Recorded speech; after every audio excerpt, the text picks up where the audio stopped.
اگر I am F نے بنایا ہے تو کوئی مسئلہ نہیں ہے. ایک تو یہ کہ ہمیں وہ قرض دیتے ہیں, دوسری بات یہ کہ وہ ہم سے زیادہ سمجھدار ہیں شاید, وہاں پہ فائنینشیل ایکسپرٹس بیٹھے ہوئے ہیں, اکنامسٹ بیٹھے ہوئے ہیں, ہمارے وزیر خزانہ بتدریج متعدد جو ہیں وہ وہیں سے آتے رہے. تو کیا اس میں مذائقہ ہے کہ بجٹ بھی وہیں سے بن کے آ جائے. اتنی انٹرسٹنگ بات ہے کہ جو آپ نے فوج پہ لگایا ہے, جو آپ نے دفاع پہ لگایا ہے, ٹھیک ہے, اس کا تقریباً 4 گنا آپ نے سود پہ لگایا ہے. پاکستان کا بجٹ افیکٹو نہیں ہو سکتا یا پاکستان میں اکنامک پراسپیرٹی اس لیے نہیں آ پاتی کیونکہ یہاں آبادی بہت زیادہ ہے. آج ہمارے ملک کا اور اسلامی دنیا کا سب سے بڑا پرابلم یہ ہے, پاکستان کی جی گیس ہے تو وہ بکتیوں کی ہے, اس کی عربوں کے جو تیل ہے تو وہ عربوں کا ہے, وہ ان کی شاہ فیملی کا ہے. It's something which belongs to the امہ, بٹ یہ چند خاندان کے چند لوگوں کے ہاتھوں کے اندر ہے. انہوں نے اپنے ویسٹرن آقاؤں سے اس کے اندر مدد لی ہے, بلکہ ڈکٹیشن لی ہے, تو وہ بجٹ جو ہے وہ انہی لوگوں کو فائدہ پہنچائے گا. السلام علیکم ورحمۃ اللہ وبرکاتہ. وعلیکم السلام ورحمۃ اللہ وبرکاتہ. ڈاکٹر صاحب, بجٹ 2025 لاسٹ منتھ پریزنٹ ہوا اور مختلف جو اس کے اوپر ہم کچھ کریں گے آج کے کچھ ریفلیکشنز یا کچھ اس کے اوپر پوسٹ بجٹ ڈسکشن ہم کریں. مختلف جو کامنٹیٹرز کی اگر آپ بات دیکھیں اس میں ہمیں نظر آتا ہے کہ ڈفرینٹ بحثیں ہیں, کچھ بات کر رہے ہیں لوگ اپنی آٹو موبائل سیکٹر کی بات کی, کچھ لوگوں نے کہا کہ خدا طبقے کی بات کی کہ ٹیکس بڑھا دیا, کچھ نے کہا کہ ٹیکس نیٹ کرنے کی بات کی. لیکن ایک بات طے ہے, ایک بات تمام جو فائنینشیل ایکسپرٹ جو بجٹ کے اوپر جو کامنٹیٹرز ان کی بات سے نظر آتا ہے کہ اس میں کچھ نیا نہیں ہے. یعنی یہ وہی تسلسل ہے جو پچھلے کئی سال سے بجٹ آتا جا رہا ہے, اور یہ بھی سب اس پوائنٹ میں متفق ہیں کہ یہ آئی ایم ایف کا بجٹ ہے, اس کے اندر کچھ تبدیلی نہیں ہے, یہ وہی ایک پلان کے ساتھ ساتھ چلتا رہا ہے. تو اس کو ہم تھوڑا سا بھی ڈسیکشن کرتے ہیں. لیکن جو پہلی بات کہ اس کا آئی ایم ایف کا بجٹ ہونا, کچھ لوگوں نے تو یہاں تک کہا کہ آئی ایم ایف نے اس بجٹ کے اہم نکات اپنی ویب سائٹ کے اوپر پہلے سے ہی جاری کر دیے تھے. یعنی یہ اس میں کوئی سرپرائز نہیں تھا, یہ تمام چیزیں ایز اٹ از. نہیں, میرے خیال میں اب تو ہمارے وزیر اعظم صاحب تک شرماتے نہیں ہیں یہ کہتے ہوئے کہ جی اس چیز کی ہمیں اجازت مل گئی ہے ان سے اور اس چیز کی ہمیں اجازت نہیں ملی ہے, تو یہ بات کرتے ہیں بالکل. جی, تو اگر ہم یہاں سے بات کا آغاز کریں کہ کتنا کیا پرابلم ہے اگر یہ آئی ایم ایف کا بجٹ ہو, اگر کیونکہ کچھ لوگ اس طرح سے شاید ہوتا ہے, لوگ سوچتے ہوں کہ اگر آئی ایم ایف نے بنایا ہے تو کوئی مسئلہ نہیں ہے. ایک تو یہ کہ ہمیں وہ قرض دیتے ہیں, دوسری بات یہ کہ وہ ہم سے زیادہ سمجھدار ہیں شاید, وہاں پہ فائنینشیل ایکسپرٹس بیٹھے ہوئے ہیں, اکنامسٹ بیٹھے ہوئے ہیں, ہمارے وزیر خزانہ بتدریج متعدد جو ہیں وہ وہیں سے آتے رہے. تو کیا اس میں مذائقہ ہے کہ بجٹ بھی وہیں سے بن کے آ جائے. میں اس بات کا آغاز یہاں سے کرنا چاہوں گا ایک واقعے سے. کہتے ہیں کہ جی ایک علاقے میں نا ایک کنویں کے اندر ایک کتا گر گیا, اور وہ لوگ پریشان ہوئے کہ اب اس پانی کے ساتھ کیا کیا جائے, اس کو پی سکتے ہیں نہیں پی سکتے, یہ کب پاک ہوگا, جائز ہوگا, طیب ہوگا. تو وہ ایک مفتی صاحب کے پاس گئے اور ان سے پوچھے کہ اس کا کیا حکم ہے. تو انہوں نے کہا اس کا حکم یہ ہے کہ آپ کو اس میں سے 40 ڈولچے یا 40 میں کوئی ایک جو بھی مقدار تھی وہ نکالنی پڑے گی, 40 بالٹیاں نکالنی پڑیں گی. تو وہ گئے اور انہوں نے 40 بالٹیاں نکالی, اور اس کے بعد بھی وہ پانی جو تھا بدبودار تھا.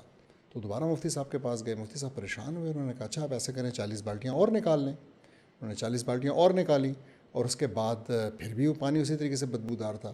وہ دوبارہ مفتی کے پاس آئے تو مفتی صاحب نے کہا کہ یار یہ بتائیں کہ آپ لوگوں نے کتا تو نکالا ہے نا. انہوں نے کہا نہیں جی آپ نے تو کتا نکالنے کا نہیں کہا تھا, آپ نے تو صرف 40 بالٹیاں نکالنے کا کہا تھا. تو وہ پھر سر پٹائے اور ان کو بھی سمجھ میں آئی. تو میرے خیال میں ہمیں یہ سمجھنے کی ضرورت ہے کہ یہ بجٹ سے جو امیدیں ہیں نا لوگوں کی, وہ بالکل ایسی ہیں جیسے کہ آپ کو امید ہے کہ جی 40 بالٹی نکالنے سے کوئی صاف ہو جائے گا پانی. تو وی نیڈ ٹو انڈرسٹینڈ کہ وہ کتا کیا ہے. اور میں یہ کہنا چاہوں گا کہ یہاں پہ وہ کتا صرف آئی ایم ایف نہیں ہے, بلکہ وہ کتا پوری کی پوری جو یہ ویسٹرن اکنامکس ہمارے اوپر تھوپی گئی ہے, جس کا آغاز بھی سود اور ٹیکس سے ہوتا ہے اور جس کا اختتام بھی سود اور ٹیکس سے ہوتا ہے. بھئی یہ ہماری اکنامکس ہی نہیں ہے, یہ ہماری انڈرسٹینڈنگ آف اکنامکس نہیں ہے. اور یہاں پہ میں پہلے بتا دوں کہ لوگوں کو ایک بہت بڑا مغالطہ ہے. لوگ سمجھتے ہیں آپ کسی کو کہیں نا کہ جی فلانا جو ہے ہارورڈ سے میڈیسن پڑھ کے آیا ہے, تو اگر وہ یہاں پہ اگر ہمارے ہسپتالوں کا کوئی انچارج لگ جائے, ڈاکٹرز کا ہیڈ لگ جائے, تو ہمیں خوشی ہوگی, اور میں سمجھتا ہوں بجا ہوگی.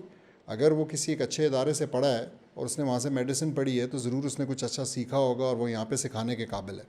اسی طریقے سے اگر کوئی ایم آئی ٹی سے کسی اور اچھی یونیورسٹی سے انجینئرنگ کر کے آیا ہے اور وہ یہاں پہ انجینئرنگ کا ہیڈ لگتا ہے, لوگوں کو سکھاتا ہے سب کچھ, تو اس میں بھی اچھی بات ہوگی. مسئلہ یہاں پہ آتا ہے کہ لوگ یہ سمجھتے ہیں کہ اگر کوئی باہر سے اکنامکس پڑھ کے آیا ہے یا باہر کی اکنامکس کو چلا کے آیا ہے, وہ IMF میں جاب کرتا تھا, وہ ایسے کوئی کام کرتا تھا, تو وہ یہاں آ کر اگر اکنامکس امپلیمنٹ کرے گا تو ہمیں اس سے بہت فائدہ ہوگا. وہ یہ نہیں سمجھتے کہ economics is not a science, یہ کوئی سائنس نہیں ہے, بلکہ اکنامکس ایک آرٹس ہے, ایک ایسا سبجیکٹ ہے جس کا تعلق آپ کی آئیڈیالوجی سے وہ نکلتا ہی آپ کے جو ہے نا, آپ کا جو جرمن میں ایک ورڈ استعمال ہوتا ہے جو انگلش نے بھی اڈاپٹ کیا, ویلٹ انشاؤنگ, کہ آپ کس طریقے سے دنیا کو دیکھتے ہیں. تو آپ کا جو پرسپیکٹیو ٹورڈز لائف ہے یہ اس سے نکلتا ہے اور اس کے بارے میں بات کرتا ہے. تو ویسٹرن جو پرسپیکٹیو ہے خاص کر لائف کے بارے میں, اور پھر اسی سے نکلا ہوا یہ اکنامکس کا پرسپیکٹیو, وہ بڑا سمپل ہے. وہ یہ کہتے ہیں کہ جی آپ کی جو وانٹس ہیں وہ ان لمیٹڈ ہیں اور آپ کو جو چیزوں کی سپلائی ہے وہ لمیٹڈ ہے. تو مطلب اب انہوں نے بالکل پیراڈائم ہی غلط بٹھا دیا, اور اب وہ کہتے ہیں اب آپ کو زور دینا ہے پروڈکشن پہ, آپ نے پروڈیوس کرتے جانا ہے. اسلام ایسا نہیں سمجھتا, بلکہ ہم تو یہ سمجھتے ہیں کہ اللہ سبحانہ تعالیٰ نے جو انسان ہیں دنیا میں, ان کے لیے, سب کے لیے, ان کے پیدا کرنے سے پہلے ان کے رزق کا بندوبست کر دیا. تو ہم یہ سمجھتے ہیں کہ the challenge of economics is not one of production or of limited goods, rather ہم یہ سمجھتے ہیں it's a challenge of distribution, کہ آپ نے ڈسٹریبیوشن کرنی ہے, اور اگر آپ نے صحیح طریقے سے مال کو ڈسٹریبیوٹ کر دیا تو لوگوں تک پہنچ جائے گا, اور اس کے بعد جو اضافی مال ہے وہ جو ڈیزرو کرتا ہے, جو زیادہ کما رہا ہے, جس نے زیادہ انہیرٹ کیا ہے, جو زیادہ محنت کر رہا ہے, جس کی زیادہ سکل ہے, اس کا بنتا ہے. لیکن آپ کا سسٹم یہ گارنٹی کرنا چاہیے, انشور کرنا چاہیے کہ کوئی بھوکا نہ سوئے, کوئی جو ہے نا ایسا نہ ہو جس کے تن پہ کپڑے نہ ہوں, جس کے سر پہ چھت نہ ہو. یہ کام ہے. اور قرآن کی ایک آیت ہے سورہ الحشر کی 7ویں آیت ہے جو کہ اس کانسیپٹ کو بہت خوبصورتی سے بیان کرتی ہے. بیسیکلی وہ ہمارا جو آپ کہہ لیں اکنامک سسٹم کا آبجیکٹیو ہے نا وہ لے ڈاؤن کرتی ہے. تو وہ آئے اس میں اللہ سبحانہ تعالیٰ فرماتے ہیں بعد از بسم اللہ, وہ کہتے ہیں کئی لا یکون دولتم بین الاغنیاء منکم وما اتاکم الرسول فخذوہ وما نہاکم عنہ فانتہوا واتقوا اللہ ان اللہ شدید العقاب. وہ کہتے ہیں کہ کہیں ایسا نہ ہو جائے کہ یہ جو دولت ہے نا یہ صرف تمہارے امیروں کے بیچ میں گردش کرنے لگے. تو اس ایسا نہ ہو جانے کو اوائڈ کرنا, یہ آپ کی اکنامک پالیسی, یہ آپ کے اصل میں ایک اسلامی ریاست کے بجٹ کا, یہ آپ کی ٹیکسیشن کا, آپ کے ریونیوز کا, یا آپ کے اخراج, یہ سارا کچھ فوکسڈ ہوگا اس بات پہ. اور ساتھ میں انہوں نے پھر کہا, ہمیں وارن کیا, ہمیں کہا کہ بھئی جو کچھ بھی آپ کو وما اتاکم, جو کچھ بھی آپ کو رسول اللہ صلی اللہ علیہ وسلم دے رہے ہیں وہ آپ لے لیں, اور جس کچھ بھی سے بھی منع کر رہے ہیں آپ کو اس کو آپ چھوڑ دیں. اور پھر ہمیں یاد دلایا کہ اللہ سے ڈریں, واتقوا اللہ, اور پھر ان اللہ شدید العقاب, کہ اللہ سبحانہ تعالیٰ بہت ہی سیویئر پنشمنٹ, شدید العقاب. تو مطلب ہم اصل میں اس چیز کو انفارچونیٹلی بھول گئے ہیں کہ اکنامکس کا مقصد کیا تھا. اب اگر آپ دیکھیں پوسٹ بجٹ ڈسکشن میں, تو آپ دیکھیں تو دیکھیں جی بجٹ میں نا مجھ سے اگر آپ پوچھیں تو میں کہوں گا کہ 2 مین چیزیں, ایک یہ ہے کہ آپ کے ریونیوز کہاں سے آ رہے ہیں, کتنے آ رہے ہیں, اور دوسرے کہ آپ کے اخراجات کیا ہیں. اب آپ تھوڑی دیر کے لیے نا ریونیوز کا آپ ایک کریں, معائنہ کریں, دیکھیں کہ کیا ہے. تو ہمارے ریونیوز پرائمریلی ٹیکسیشن سے, ہر ملک کے ایسے ہی ہوتے ہیں, تو ہمارے بھی یہاں پہ بالکل وہی ویسٹرن اکنامکس کی طرح. لیکن اگر آپ دیکھیں تو وہ جو ٹیکسیشن ہے وہ ٹیکسیشن اسلام کی ٹیکسیشن کے بالکل منافی ہے. موٹی سی بات لسنرز کے لیے سمجھنے کی کہ دیکھیں اسلام میں ٹیکسیشن میں جنرلی ایک نصاب ہوتا ہے. نصاب کا مطلب یہ ہے کہ آپ صاحب نصاب, یعنی جو بندہ افورڈ کر سکتا ہے, جس کے پاس کچھ رقم ایک سال کے لیے اکٹھی ہو گئی ہے, جمع ہو گئی ہے, آپ اس سے ٹیکس لیتے ہیں. برعکس اس کے اگر آپ دیکھیں ویسٹرن اکنامکس جو کہ ہم یہاں پہ امپلیمنٹ کر رہے ہیں, اس میں آپ ٹیکس لیتے ہیں, ایک تو انڈائریکٹ لیتے ہیں, اس کو ریگریسو ٹیکسیشن کہتے ہیں. اس کا مطلب یہ ہے کہ, اور دوسرا آپ لیتے ہیں انکم کے اوپر. تو ایک آپ کو بتایا انکم پہ آپ لے رہے ہیں, یعنی ابھی جمع نہیں ہوئی رقم, بس پیسے آ رہے تھے اور آپ نے فوراً لے لیے. اس میں مسئلہ کیا ہے؟ اس میں مسئلہ یہ ہے کہ ایک شخص کی انکم بہت زیادہ ہو سکتی ہے لیکن اس کے اخراجات اس سے بھی زیادہ ہو سکتے ہیں, کیونکہ اس کے اوپر ڈپینڈنٹس زیادہ ہیں, اس کے گھر میں خدا نہ کرے بیماری ہے, اس کو اللہ نے اولاد زیادہ دی ہے, what ever is the case.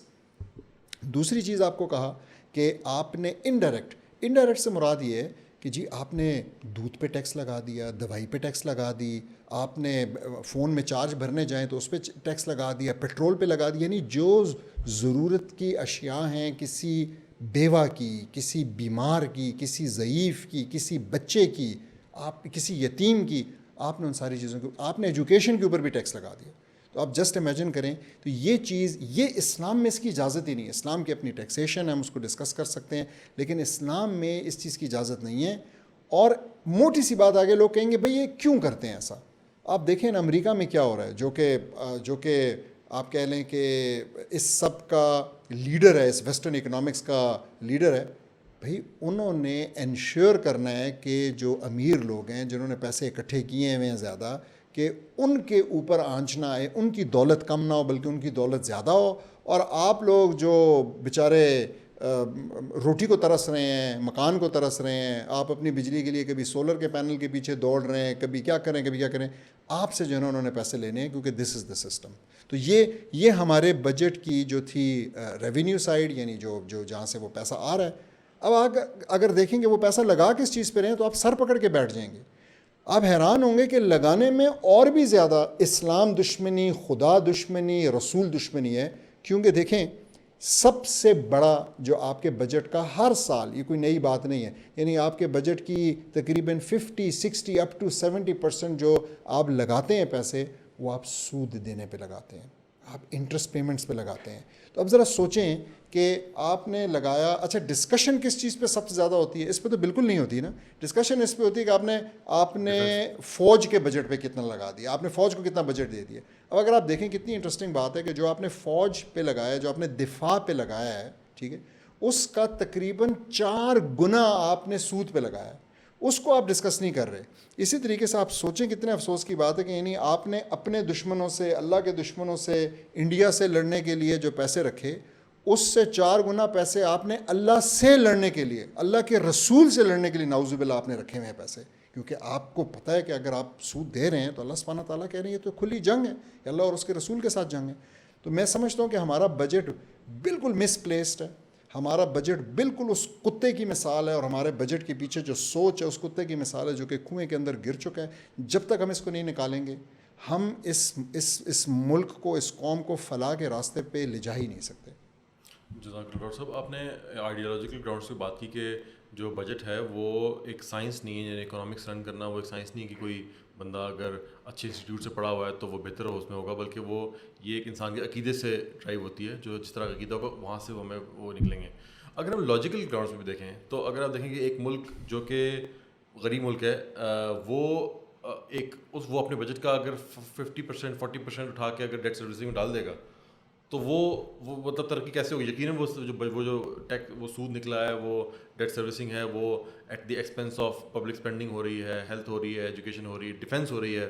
تو یہ یعنی اتنی زیادہ پیسے اگر آپ سود کے اندر دیے جا رہے ہیں, جو کہ سود ختم ہونے کوئی ایسا ٹائم فریم نہیں ہے جو کہ حکومت کہے کہ ہمارے اگلے 3 سال میں 2 سال میں ہمارا سارا قرضہ پے آف ہو جائے گا, اتنا ہیفٹی اماؤنٹ دینے کے باوجود, تو اس میں تو کوئی امید نظر نہیں آتی پروگریس کی. ایسا ہی بالکل ایسا ہی ہے. اور دیکھیں لوگ کہیں گے کہ جی یہ کیا بات آپ کر رہے ہیں, آپ نے پیسے لیے اب آپ کو واپس کرنے ہیں, ٹھیک ہے. تو یہاں پہ چند باتیں سمجھنی ہے. ایک سمجھنی ہے اسلام کا پرسپیکٹو. سب سے پہلے تو اسلام کا پرسپیکٹو یہ ہے کہ دیکھیں یہ کانٹریکٹس, یہ جائز کانٹریکٹس تھے ہی نہیں.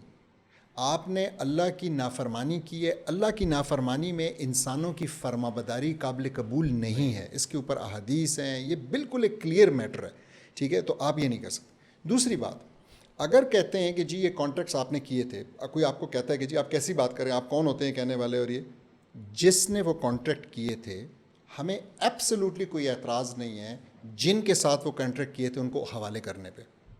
ابھی آپ نے دیکھا ہوگا بلاول بھٹو زرداری صاحب نے کہا کہ جی وہ پیپل آف کنسرن, ہمیں کوئی مسائقہ نہیں ہے, ہم انڈیا کو حوالے کرنے کے لیے تیار ہیں. وہ مشرف کی لائن پہ چلنے لگ گئے ہیں نا. تو میں یہ کہہ رہا ہوں کہ بھئی ہمیں کوئی وہ نہیں ہے, مسئلہ نہیں ہے, ہمیں کوئی ایشو نہیں ہے کہ ہم ان لوگوں کو جنہوں نے یہ کانٹریکٹس کیے ہیں, چاہے وہ بھٹو نے کیے ہیں, چاہے وہ زرداریوں نے کیے ہیں, چاہے وہ شریفوں نے کیے ہیں, چاہے کسی نے بھی کیے ہیں, جن کے دور میں ہوئے, ہم ان حکمرانوں کو, جن بیوروکریٹس نے کیے ہیں, جنہوں نے جا کے سائن کیے, بھئی آخر کار بیوروکریٹس ہوتے ہیں نا جو کرتے ہیں, ہمیں کوئی مسئلہ ہم ان کو حوالے کریں. اسی طریقے سے ہمیں یہ مسئلہ بھی نہیں ہے کہ ان لوگوں کی جو ذاتی جائیداد ہے, وہ جائیداد نہیں جو انہوں نے ملک کا پیسہ کھا کے بنائی ہے, جو ان کی ذاتی جائیداد ہے جو یہ 7 لائے تھے, ٹھیک ہے, وہ اس کو نیلام کر کے آپ جو ہے نا ان کے پیسے پورے کریں, ہمیں اس پہ بھی کوئی اعتراض نہیں, لیکن یہ سمجھنے کی ضرورت ہے کہ ہم جو اصل ہم نے لیا تھا کسی سے قرض, وہ اصل ہم بھریں گے, اور وہ ہم اپنے خون پسینے کی کمائی سے بھی بھریں گے, کیونکہ وہ ہمارے لیے کانٹریکچوئل حیثیت رکھتا ہے. لیکن اس کے اوپر جو سود ہے, جو کہ دنیا جانتی ہے, اٹس ناٹ ایون کوئی اوپن سیکرٹ کہنا بھی غلط بات ہے, یہ تو علیہ اعلان ایک بات ہے کہ ہم مسلمان سود میں انٹرسٹ میں ٹریڈ نہیں کرتے. یہ پہلی بات. دوسری بڑی امپورٹنٹ بات یہ ہے سمجھنا کہ دیکھیں ویسٹ نے ایک جال بچھایا ہے, ویسٹ نے اداروں کا جال بچھایا ہے, ویسٹ نے کرنسی کا جال بچھایا ہے, ویسٹ نے پالیسیز کا جال بچھایا ہے. اس سارے جال کو بچھا کر وہ ہمیں اور بہت سے ممالک کو, صرف مسلمان ممالک نہیں, آپ دیکھیں جا کے ساؤتھ امریکہ کے سارے ممالک غریب ہیں, امریکہ کے ہمسائے میں رہتے ہیں لیکن وہ سارے کے سارے غریب ہیں, کیونکہ ان کو بھی پھنسایا ہوا ہے اس چیز کے اندر. تو جب تک ہم یہ نہیں سمجھیں گے کہ یہ ایک جال ہے, ایک پھندا ہے, ایک اسکیم ہے, ہمیں اسکیم سے نکلنا ہے, اور اسکیم سے نکلا آسانی سے نہیں جائے گا. اس اسکیم سے نکلنے کے لیے آپ کو پھندا جو ہے نا بڑے زور سے کاٹنا, توڑنا, نکالنا پڑے گا, تبھی ہوگا, اور وہ آپ کو نہیں ایسا کرنے دیں گے. تو آپ کے سوال کا سمپل جواب یہ ہے کہ انہوں نے ایک پورے کا پورا ایک اسکیم آپ کے لیے تیار کیا ہوا ہے, آپ کو اس سے وہ کبھی بھی نکلنے نہیں دیں گے, اور آپ کو وہ لیگل جو ہے نا واسطے بھی دیں گے, آپ کو وہ اور واسطے بھی دیں گے, آپ کو کہیں گے کہ نہیں ایسا نہیں ہو سکتا. ہمیں مسلمانوں کو بڑا کلیئر ہونے کی ضرورت ہے کہ نہ ہمیں ہمارا دین اس کی اجازت دیتا ہے, اور اگر ہم ایون ایک دنیاوی پرسپیکٹیو سے بھی دیکھیں تو اگر ہم نے ترقی کرنی ہے تو وی ول ہیو ٹو سے گڈ بائی ٹو دس, اور ہم بے شک حوالے کر دیں ان لوگوں کو جنہوں نے کانٹریکٹس کیے. تو سب کچھ لوگ یہ کہتے ہیں, کچھ اکنامسٹ ہی کہتے ہیں کہ پاکستان کا بجٹ افیکٹو نہیں ہو سکتا, یا پاکستان میں اکنامک پراسپیرٹی اس لیے نہیں آ پاتی کیونکہ یہاں آبادی بہت زیادہ ہے. یعنی ایون کچھ لوگ کہتے ہیں کہ 25 کروڑ کا اسٹیمیٹ بہت محتاط ہے, اصل میں آبادی 27 کروڑ کو ایکسیڈ کر چکی ہے. تو اتنی آبادی کو فیڈ کرنا بہت امپاسبل ہے, کوئی پالیسی نہیں کر سکتی. ہماری ایکسپورٹس بھی کم ہیں, ایکسپورٹس کے اوپر بھی آتے ہیں, لیکن بات یہ کہ کیا آپ کے خیال میں آبادی کا زیادہ ہونا کوئی رکاوٹ ہے معاشی ترقی میں؟ میں سمجھتا ہوں کہ اس وقت ویسٹرن ورلڈ کے اندر جو سب سے بڑا کرائسس ہے, ایون چین جیسے ملک کے اندر اس وقت, وہ پاپولیشن کا گرنا ہے, جس کو وہ برتھ گیپ ایک ٹرم ہے اور اس کے بارے میں بنی. اب آپ دیکھیں ایک بالکل سمپل سی انڈرسٹینڈنگ ہے کہ ہیومن از اے ریسورس. تو ہیومنز آر اے ریسورس, آپ کے لیے ہیومنز تو ایک ریسورس ہے. ہم ہیومن ریسورس کا لفظ استعمال کرتے ہیں, ہیومن کیپٹل ہے, ہیومن ریسورس. اب مجھے بتائیں ایک ملک ہے اور اس کے پاس یہ کیپٹل ہے, اس کے پاس یہ ریسورس ہے, تو جن کے پاس نہیں ہے وہ پریشان ہیں, وہ لوگوں کو امپورٹ کر رہے ہیں, امیگریشن کھول رہے ہیں, بلاتے ہیں, ان کو اچھا نہیں لگتے وہ لوگ لیکن ان کو بلانے پڑتے ہیں. مثال کے طور پہ بہت سی جگہوں پہ مسلمانوں کو وہ لیتے ہیں, حالانکہ بڑے بادل ناخواستہ لیتے ہیں, لیکن لیتے ہیں کیونکہ ان کو ورک فورس چاہیے, ان کو کام کرنے والے لوگ چاہیے. ہمارے پاس وہ ورک فورس ہے, تیار ہو رہی ہے, جوان ہے, کافی سے زیادہ پڑھی لکھی ہے, انگریزی سمجھتی ہے, دنیا کے اندر بھی جا کے کام کر سکتی ہے. اس وقت جو ہے نا آپ فری لانسنگ کے ذریعے, ریموٹ ورک کے ذریعے گھر میں بیٹھ کے کام کر سکتے ہیں, اور ہم اس کو ایک مسئلہ دیکھ رہے ہیں. تو میں یہ سمجھتا ہوں کہ مسئلہ یہ بالکل نہیں ہے, بلکہ مسئلہ اگین وہ پالیسیز ہیں, وہ ساری پالیسیز ہیں جو کہ یہاں پہ رہنا لوگوں کے لیے, مطلب یہاں پہ جوانوں کا دم گھٹتا ہے اس ملک کے اندر ان کی پالیسیز کی وجہ سے, اور ان کے لیے ایک بڑی اچیومنٹ یہ ہوتی ہے کہ جی پاکستان سے زندہ بھاگ. یہ یوتھ کی ہماری آج اچیومنٹ ہے کہ اگر میں نے یہ کر لیا, میں نے کہیں اور کا ویزا لے لیا, میں نے کہیں اور کا پاسپورٹ لے لیا, تو this is a reason for celebration. تو میں سمجھتا ہوں ایسا بالکل نہیں ہے. It's a resource. یہ ہمارے لیے ایک بہت ہی اہم ذریعہ ہوگا اکنامک ڈیولپمنٹ کا انشاءاللہ دوبارہ سے, لیکن صرف ہمیں پالیسیز ٹھیک کرنے کی ضرورت ہے. اور میں یہاں سمجھاؤں ایک بات اور کہ دیکھیں, اکثر لوگوں کے ذہن میں ہوگا کہ اچھا جی تو اسلام کے اندر ریونیوز کیا ہوں گے, ہم اس کی طرف آتے ہیں.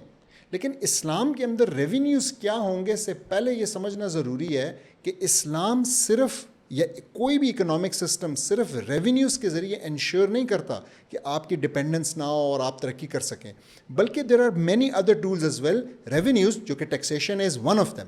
سو مثال کے طور پہ آپ کے اونرشپ رائٹس, اگر آپ نے ہر چیز کو پرائیویٹائز کرنے کی اجازت دے دی جو کہ کیپٹلزم میں ہے, یا اگر آپ نے کسی بھی چیز کو پرائیویٹائز کرنے کی اجازت نہیں دی جو کہ کمیونزم میں ہے, تو آپ جو ہے نا اسلام کو نہیں فالو کریں. اسلام کا اپنا ایک اکنامک سسٹم ہے, اس اکنامک سسٹم کے اندر اپنے اونرشپ رائٹس ہیں, اور ہمارے اونرشپ رائٹس کے اندر آپ بہت کچھ چیزیں اون کر سکتے ہیں, لیکن دیر آر سم تھنگس جس میں اکثر ذکر کرتا ہوں, جیسے رسول اللہ کی حدیث ہے کہ المسلمون شرکاء فی ثلاث, الماء والکلا والنار. تو جو واٹر ویز ہیں, جو الکلا جو چراگاہیں ہیں, پیسچرز ہیں, ٹھیک ہے, اور نار جو آپ کے فائر یعنی آپ کی جو انرجی ریسورسز ہیں, ان کو آپ پرائیویٹائز نہیں کر سکتے. آج ہمارے ملک کا اور اسلامی دنیا کا سب سے بڑا پرابلم یہ ہے, پاکستان کی جی گیس ہے تو وہ بگتیوں کی ہے، اس کی عربوں کے جو تیل ہے تو وہ عربوں کا ہے، وہ ان کی شاہ فیملی کا ہے. It's something which belongs to the امہ، بٹ یہ چند خاندان کے چند لوگوں کے ہاتھوں کے اندر ہے. دس از آر پرابلم. اور پھر وہ کیا کرتے ہیں، کیونکہ وہ تو چوری کا مال ہے نا، ان کو پتہ ہے کہ ہم تو اس کے وہ نہیں ہیں، تو وہ اس کو اونے پونے باہر کی کمپنیوں کے ہاتھ بھیج دیتے ہیں، اور وہ کمپنیز پھر ہر سال کے آخر میں ونڈ فال پروفٹس کرتی ہیں، اور امت کو جو ہے نا کچھ بھی نصیب نہیں ہوتا. تو یہ آپ کو میں نے خالی اونرشپ کا بتایا. پھر آپ کو ظاہر ہے پتہ ہے کہ انٹرسٹ ایک ایسی چیز ہے جو کہ فوربیڈن ہے، اور اس کی وجہ سے دولت جو ہے نا کھچ کے پیسے والوں کی طرف جاتی ہے. آپ انٹرسٹ ختم کریں، یہ والا یہ جو دولت کا فلو ہے فرام پور ٹو رچ، یہ ختم ہو جائے گا. پھر اسی طریقے سے آپ کے پاس کرنسی، آپ کا جو ایکسچینج ریٹ، آپ کا جو کرنسی کا سارا، یعنی آپ نے بیسیکلی آپ نے اپنی کرنسی کو ڈالر کے ساتھ پیک کیا ہوا ہے. ٹھیک ہے، آپ جو ہے نا اور آپ نے بیسیکلی ڈالر کرنسی بنائی ہوئی ہے. یعنی آپ کے لیے جو بھی دنیا میں آپ ٹریڈ کریں وہ ڈالر کے تھرو ہو رہا ہے. اسلام اس کی اجازت نہیں دیتا، کیونکہ یہ بڑا کلیئرلی بینیفٹ کرتا ہے امریکہ کو. یہ امریکہ کی جو ڈالر کی اور سونے کی جو انہوں نے چوری کی تھی نکسن کے ٹائم پہ، جو انہوں نے بریٹن ووڈز ایگریمنٹ کو یونیلیٹرلی ایبالش کیا اور پوری دنیا کو کہا کہ جاؤ بھئی اب آج کے بعد تمہیں ڈالر کے بدلے سونا نہیں دیں گے، تو یہ پوری دنیا اس کا نقصان برداشت کر رہی ہے. ہم نے اس میں اپنے ایک پروگرام میں بڑے ڈیٹیل میں بات کی. تو اس کی بھی اجازت نہیں ہے، بلکہ پیسہ جو ہے وہ کرنسی جو ہے اسلام کے اندر گولڈ اور سلور سے بیکڈ ہوتی ہے. جس کا مطلب یہ ہے کہ اب آپ کے رولر کے پاس بھی اختیار نہیں ہے، آپ کے اپنے ملک کے رولر کے پاس اختیار نہیں ہے کہ وہ آپ کے ساتھ اس میں کوئی چوری یا کوئی انفلیشن کر سکے. اور اسی طریقے سے آپ کے آخری چیز جو ہے وہ کمپنی سٹرکچرز ہیں. تو مطلب کمپنی سٹرکچر بھی ایسے ہونا ضروری ہیں کہ کمپنی والے بھی آپ کی اکانومی کو لوٹ نہ سکیں. کمپنی والے جو ہیں کمپنی کی ایک اینٹی بنا کے اس کے پیچھے نہ چھپ سکیں. تو یہ چند پوائنٹس ہیں جو کہ آپ کی ٹیکسیشن کی طرف جانے سے پہلے اور اس ڈسکشن کے جانے سے پہلے ہی یہ انشور کرتی ہیں کہ پیسہ جو ہے وہ مرکوز نہ ہو چند ہاتھوں کے اندر، پیسے کا ارتکاز نہ ہو. It's very important to understand. Doctor صاحب انشاءاللہ ہم پہلے بھی اسلامک اکنامک سسٹم پہ بات کر چکے ہیں، آگے بھی فالو اپ ایپیسوڈ بھی رکھیں گے جس میں ہم تفصیل سے بات کر سکیں اسلام کے اندر فنڈس کے ریسورسز کیا ہیں، کرنسی کا کیا ماڈل ہے، ٹیکسیشن کا کیا ماڈل ہے. لیکن اگر ہم واپس بجٹ کی طرف آئیں تو ہمیں نظر آتا ہے کہ بڑا کلیئرلی جس طرح سے آپ نے ایکسپلین کیا کہ یہ ایک آئیڈیالوجیکلی یہ ایک ویسٹرن لبرل اکنامکس کے اصولوں پر مبنی ایک بجٹ ہے جو کہ IMF نے بنایا ہے، اور یہ ہمارے لیے ٹھیک نہیں ہے. ٹھیک ہے، یہ پرفارم نہیں کر سکتا ہمارے لیے، کیونکہ ہمارا تو عقیدہ یہ ہے کہ اللہ سبحانہ وتعالیٰ ہمارا خالق ہے، تو اسی کے بتائے ہوئے اسی کے عوامر نواہی کے مطابق ہمیں زندگی گزارنی ہے، تو ہمیں اکنامکس بھی اس کے مطابق رن کرنی چاہیے. تو لیکن اب نظر آتا ہے کہ یہاں پہ شاید کہ اگر لاجیکلی بھی دیکھا جائے یا اس کے اندر کچھ بڑے کلیئر فلاز نظر آتے ہیں کہ مثال کے طور پر کہ یہ ایلیٹس کو بہت زیادہ فائدہ دے رہے ہیں. جس طرح آپ نے بات کی کہ یعنی پروڈیوسر کو بہت زیادہ پروموٹ کر رہا ہے، تو کیا یہ اس کی بیک گراؤنڈ یہ ہے کیونکہ ہمیں نظر آتا ہے کہ اس میں سبسڈیز جو ہیں وہ اگین پروڈیوسرس کے لیے، کیپٹلسٹ کے لیے، کارپوریشنس کے لیے، جاگیرداروں کے لیے سبسڈیز ہیں، ان کے ٹیکس کی کوئی بات نہیں ہے. جبکہ ٹیکس کی بات اگر بڑھانا یا لگانا وہ ساری بات ہو رہی تنخواہ دار طبقے پہ یا عام آدمیوں کے لیے.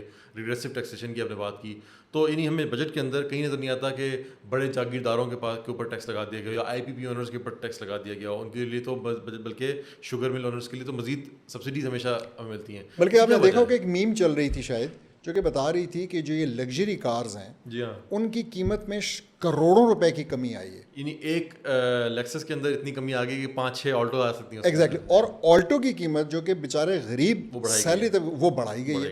تو آپ نے بالکل صحیح کہا. دیکھیں یہ بجٹ انسانوں نے بنایا ہے، اور انسانوں میں بھی ہمارے والے بیچارے جو انسان ہیں ان کو تو چھوڑیں، انہوں نے اپنے ویسٹرن آقاؤں سے اس کے اندر مدد لی ہے، بلکہ ڈکٹیشن لی ہے.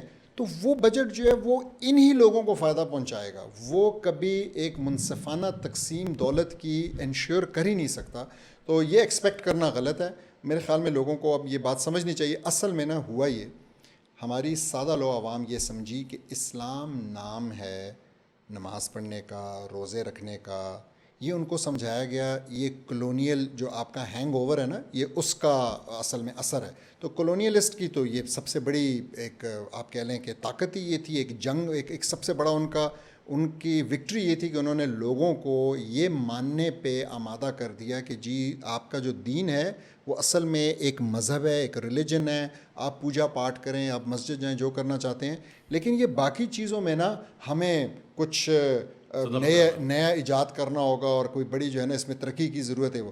تو جب سے وہ ہوا تو ہمارے لوگ بھی اب یہی سوچتے ہیں کہ جی یہ کوئی ماڈرن چیز ہے اور اس پہ جو ہے وہ جو باہر کے پڑھے لکھے ہیں وہ زیادہ بہتر سمجھتے ہیں. حالانکہ یہ بالکل غلط ہے. یہ ایک عین شرعی فقہی معاملہ ہے اور اس کو اگر شرع کے طور پہ جو شرع کے ہمارے لیے ٹیکسیشنز کون سے ہیں ہمیں اسلام نے بتایا ہے. دیکھیں اسلام کے اندر الانفال ہیں جن کو کہ ہم غنائم کہتے ہیں, ٹھیک ہے, مال غنیمہ. آج ہم نے جو ہے جہاد کے اوپر پابندی لگا دی. ہم ایون اپنے دفاع میں جہاد کرنے کی ہمیں ویسٹ اجازت نہیں دیتا تو ہم نہیں کر رہے. تو آگے جا کے جہاد کرنا اور مال غنیمت اکٹھا کرنا یہ تو اس وقت کے رولرز کی سوچ سے بھی دور ہے. پھر اسی طریقے سے الفی ہے, یہ وہ مال ہے جو کہ جنگ وغیرہ کے بغیر جس کو کہ وہ چھوڑ جاتے ہیں, بھاگ جاتے ہیں اور آپ کے پاس رہ جاتا ہے. اسی طریقے سے خراج ہے جو کہ ایک خاص قسم کا زمین کے اوپر ٹیکس لگایا جاتا ہے. جزیہ ہے جو کہ آپ کا ہیڈ ٹیکس ہے جو کہ ہم جانتے ہیں کہ جو ذمی ہوتے ہیں ان سے لیا جاتا ہے کیونکہ آپ ان کی سیکیورٹی کی گارنٹی دیتے ہیں. آپ کے پاس العشر ہے جو کہ ایگریکلچر پروڈیوس کے اوپر آپ کا ٹیکس ہے 1/10. آپ کے پاس مال الغلول ہے, یہ جو سارا ہمارے حکمرانوں نے السٹلی مال جو ہے نا جمع کیا ہے یہ واپس لیا جاتا ہے, یہ بیت المال کے اندر داخل ہوتا ہے. آپ کے پاس پھر خمس الرکاز ہے, رکاز کہتے ہیں جو زمین کے اندر چھپے ہوئے ٹریجرز ہیں تو ان کے اوپر جو ہے نا 1/5 بیت المال کے اندر جاتا ہے. آپ کے پاس زکوٰۃ ہے جو کہ جس کے 8 مصرف ہیں اور ان کے اوپر. تو مطلب ہمارے بالکل کلیئر ہمیں اسلام نے بتائے ہیں, ہم ان سے ادھر ادھر نہیں ہو سکتے. اور میں بتا دوں ادھر ادھر نہیں ہو سکتے یہ بھی سمجھیں, رسول وسلم کی حدیث ہے جو کہ کہتی ہے لا يدخل الجنہ صاحب مکس. جس بندے نے ٹیکس اکٹھا کیا, صاحب مکس ٹیکس اکٹھا کرنے والے کو کہتے ہیں, جس نے یہ کیا وہ جنت میں داخل نہیں ہوگا. یعنی وی آر ناٹ اوپن کہ ہم کہیں کی بھی اکنامکس لگا لیں. ہمیں اللہ سبحانہ تعالیٰ نے, ہمیں رسول اللہ صلی اللہ علیہ وسلم نے پابند بھی کیا ہے, بتایا بھی ہے, کر کے بھی دیا ہے, اس کو چلا کے بھی گئے ہیں, اس کے بعد خلفاء بھی چلا کے گئے ہیں, ٹھیک ہے. تو ہمارے پاس کوئی ایکسکیوز نہیں ہے کہ ہم یہ ویسٹرن اکنامکس اور یہ بجٹ وغیرہ امپلیمنٹ کریں اور اس کے بعد 77-78 سال ہو گئے روتے ہوئے, آگے بھی اسی طریقے سے ہم 100 سال روتے رہیں گے. اگر ہم یہ کرتے رہیں گے یہ پانی پلیت رہے گا, ناپاک رہے گا, پینے کے قابل نہیں ہوگا. ڈاکٹر صاحب آپ نے کچھ جو ہے وہ فنڈز ان اسلام کی جو ہے وہ کچھ سیدھا باتیں کی. آئی ایم شیور ہمارے لسنرس کے بہت سارے سوالات اس پہ جنم لے رہے ہوں گے, تو ہم انشاءاللہ اس کے لیے ایک فالو اپ ایپیسوڈ پلان کریں گے کہ ہم ڈسکس کر سکیں. کیونکہ جب بھی لوگوں سے بات ہوتی ہے کہ یہ جو سورسز آف ریونیو کلیکشن ہے جو ہمیں لبرل اکنامکس دیتی ہے یہ اسلام میں جائز نہیں ہے, تو پھر سوال نیچرلی یہ ہوتا ہے کہ اسلامی ریاست جو ہے وہ کیسے فنکشن کرے گی. ظاہر ہر ریاست کو فنکشن کرنے کے لیے کچھ فنڈس چاہیے, کچھ وہ ریونیو چاہیے. تو انشاءاللہ اس کے لیے ہم ایک ایپیسوڈ رکھیں گے. تو ہماری ایک آلریڈی ایک ایپیسوڈ ہے اکانومی کے ریلیٹڈ جس میں ہم نے مینلی ڈسکس کیے کہ فنڈامنٹلس کیا ڈفرینس ہیں اکنامک سسٹم ویسٹ کا اور اسلام کا, وہ ہم انشاءاللہ اس کو اپنے لنک کر دیں گے اس ایپیسوڈ کے ساتھ. تو آج کے لیے انشاءاللہ اتنا ہی. ہم انشاءاللہ اگلے ایپیسوڈ کے اندر دوبارہ حاضر ہوں گے اگلے ٹاپک کے ساتھ.